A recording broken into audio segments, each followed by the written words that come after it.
Monsieur le Président de l'Assemblée générale, Mesdames et Messieurs les chefs d'État et de gouvernement, la France continuera de faire tout ce qui est en son pouvoir pour que l'Ukraine tienne bon, se mette hors de danger et obtienne justice.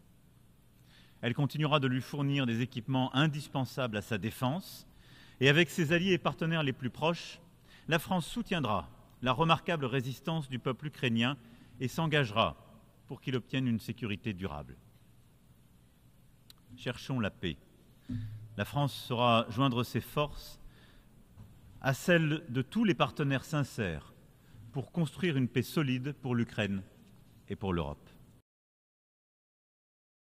Dans la trop longue liste des guerres oubliées, des victoires injustes, des résolutions, se croire protégé de ses voisins les plus forts, les plus violents. Israël, face à cette attaque terroriste, a le droit légitime de protéger les siens et d'enlever au Hamas les moyens de l'attaquer à nouveau. Et aucun d'entre nous n'aurait subi les coups reçus le 7 octobre sans en tirer des conséquences. Pour autant, la guerre qu'Israël mène à Gaza n'a que trop duré. Les dizaines de milliers de victimes civiles palestiniennes n'ont aucune justification, aucune explication. Trop d'innocents sont morts et nous portons aussi leur deuil. Et ces morts sont eux aussi un scandale pour l'humanité et une source dangereuse de haine, de ressentiment qui menace et qui menacera la sécurité de tous, dont celle d'Israël demain. Il faut donc que cette guerre cesse et que le cessez-le-feu intervienne au plus vite, en même temps que les otages soient libérés et que l'aide humanitaire arrive massivement à Gaza. Vous, tenant la première conférence humanitaire pour Gaza dès novembre 2023 à Paris. Et dans l'immédiat, au moment où nous nous parlons, le risque principal est celui de l'escalade. Mes pensées fraternelles vont au Liban et au peuple libanais. Le Hezbollah prend depuis trop longtemps le risque insoutenable d'entraîner le Liban dans la guerre. Israël, quant à lui, ne peut sans conséquence étendre ses opérations au Liban.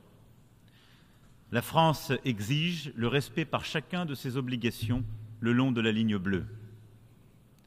Nous agirons donc pour faire émerger une voie diplomatique indispensable afin d'épargner les populations civiles et empêcher une explosion régionale. Mondiale, bâtie avec les meilleurs experts qui portent totalement cette philosophie. Il ne doit pas, il ne peut pas y avoir de guerre au Liban. C'est pourquoi nous appelons avec force Israël à cesser l'escalade au Liban et le Hezbollah à cesser les tirs vers Israël. Nous appelons avec force tous ceux qui leur en fournissent les moyens à cesser de le faire. Nous avons demandé que le Conseil de sécurité puisse se réunir dès aujourd'hui à cette fin, et je m'en félicite. Et le ministre français se rendra en cette fin de semaine au Liban.